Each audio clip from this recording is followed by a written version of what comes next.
Knees are bent, right hand up against the chin, right elbow pinned up against the body. As I jab towards my 1 o'clock and I rotate, you can see my chin tucked underneath my shoulder, my left hand straight out, palm facing down, making contact with the target. And you can see both knees are bent, slight weight to the back foot and back in. From our right toe, knee, hip, shoulder, and finishing through the elbow and wrist, we're going to punch towards 11 o'clock across the imaginary clock. Chin tucked underneath that shoulder, and left hand protecting the left side of our face and back. Again, sitting down on the punch, turning that right toe, knee, hip, shoulder, elbow, and wrist through the punch. 11 o'clock, eyes down, palm facing down towards the floor. And left hook, starting from my toe, knee, elbow, shoulder, and wrist. I'm going to create a 90-degree angle. Chin's going to tuck underneath the shoulder again, and my punch is going to stop right in line with my nose or my chin if I was to cut the punch in half. Bring it back in. When I say cut the punch in half, what I mean is we don't want to throw that left hook over and above our target and lose our balance.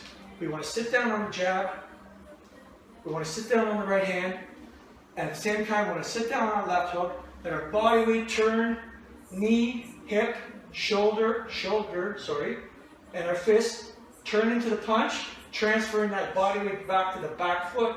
So we can also throw a 2 behind this left hook and create a 4-punch combination. Drop, elbows pointing down towards the bottom, towards the floor, palms facing one another. Now the uppercut punch, as you've seen in most boxing movies or even in late boxing matches, are finishing punches. Not punches you'd lead with, but punches that you would finish your opponent with. So starting with the left uppercut, which in this case we're going to call the 5, and the right uppercut, which we're going to call the 6, okay? With our knees bent, slight distribution of body weight to the back foot. We're going to start with our front toe, knee, and hip. We're going to rotate through our punch. We're going to drop the elbow down, and we're going to rotate up, palm facing towards the ceiling, and the punch finishing around our nose and right back in. Again, knees are bent. We're going to drop down, palm facing up towards the ceiling, drop to our nose, or stop to our nose, sorry. Now you're going to feel that body weight transfer to the back foot.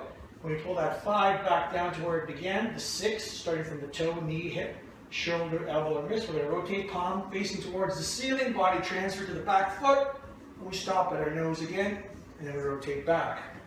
Again, we'll start with the 5, sitting, turning, rotate up towards the ceiling, come back with the 6 across the body, rotate up towards the ceiling. Good job.